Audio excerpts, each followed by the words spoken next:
do that. And I said, would you please ring her room for me? And he said, yeah. So when she answered the phone, I said, Regina, this is Katie, and I'm right next door to you. I have something to tell you. I don't understand. I said, but I'm sober. I'm sick, but I'm sober. And she dropped everything and came over to my room. And I explained to her what happened, this wonderful feeling that I had. And I knew there was a God. I knew He came to me. I was so convinced of that. And she said, Katie, you've had a spiritual awakening. Now, of course, it had to be a burning bush, you know, but after all, look who I was. And God had helped me. And it was such an awesome thing that it was a miracle to change that quickly into knowing I was going to be taken care of. God was good to me. God was looking out for me. I had the deepest faith that moment than I've ever had in my life. And I've kept that faith. I don't go to church. And I didn't feel anything in church. But I felt things in AA. I felt that presence. I felt the spirituality that comes from you people. And it saved my life. And I've never forgotten that feeling. And I still have it today. No matter what happens, I know that I'm going to come out okay.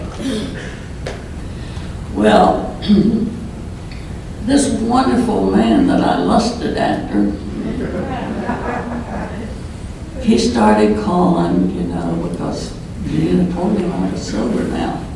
And I'd had a spiritual awakening, and she was very hopeful that I would stay sober now.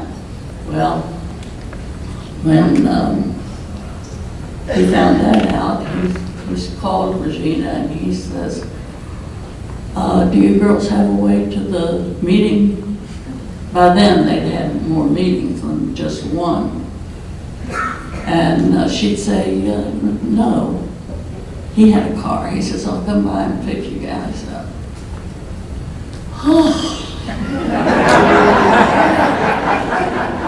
I wanted that man. And I said, everything I could think of, everything that had worked for me before, I had no trouble getting a man. I guess it felt like they conquered something, you know. 6-foot woman.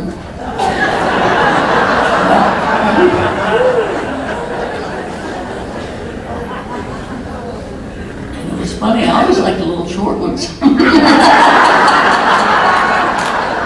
Because they were so grateful.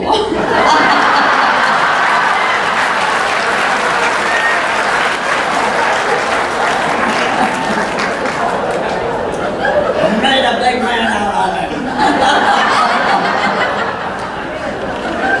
Oh, Lordy, I have fun. Anyhow.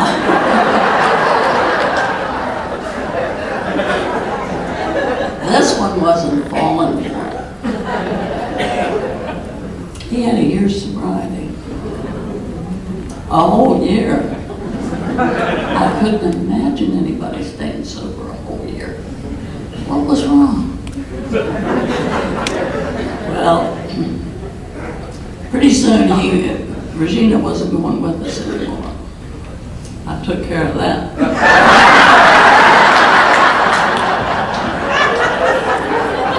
And we'd go to meetings, take me to meetings, and lots of times we'd go to different members' houses, you know, and play cards or whatever, have a cookout, something.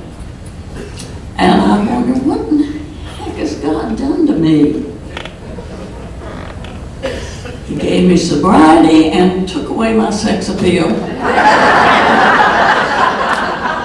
And I didn't appreciate that very much. I was sure I had lost everything. Well, as time went on, what he was doing was protecting me from the 13 steppers. You know what a 13 stepper is? Yeah. There's a few in here.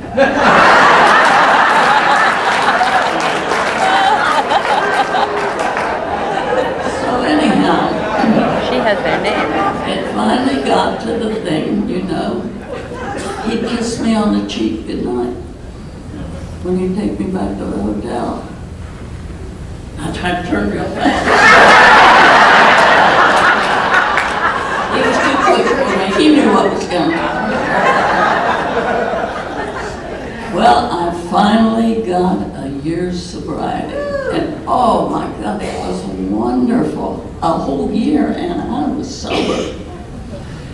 And he said, "Would you marry me?"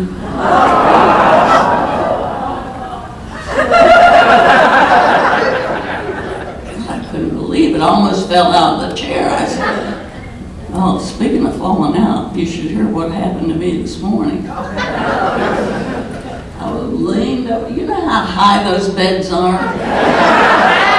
You know how slick they are? I leaned over to look at the clock.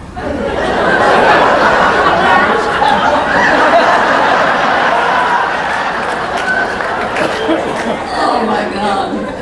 And my dear friend Patty, she tried to get me up.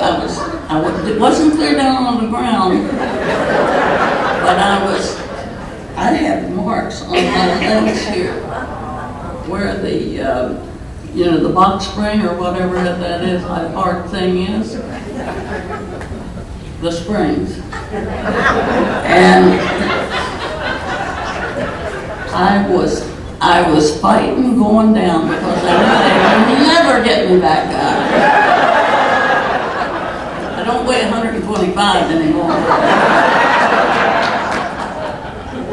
But that was the darndest thing. We called her Patty. She struggled. She tried to get me up, and she was doing a good job. But finally, she had nothing left. And so I said, "Call down to the desk, get somebody up here." So they did, and here it was 8:15. My God, I had to be down there by 9:30 anyhow.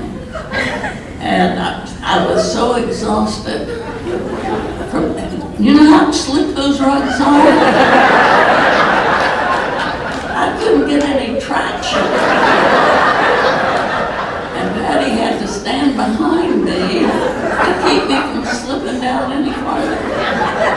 And she pushed and she shoved. And, oh, the poor girl just wore herself out. God bless her. She was wonderful. She's a nurse. Always take a nurse with me. Just in case something like that happened. So when the security came up, and there's 2 kids. Skinny kids.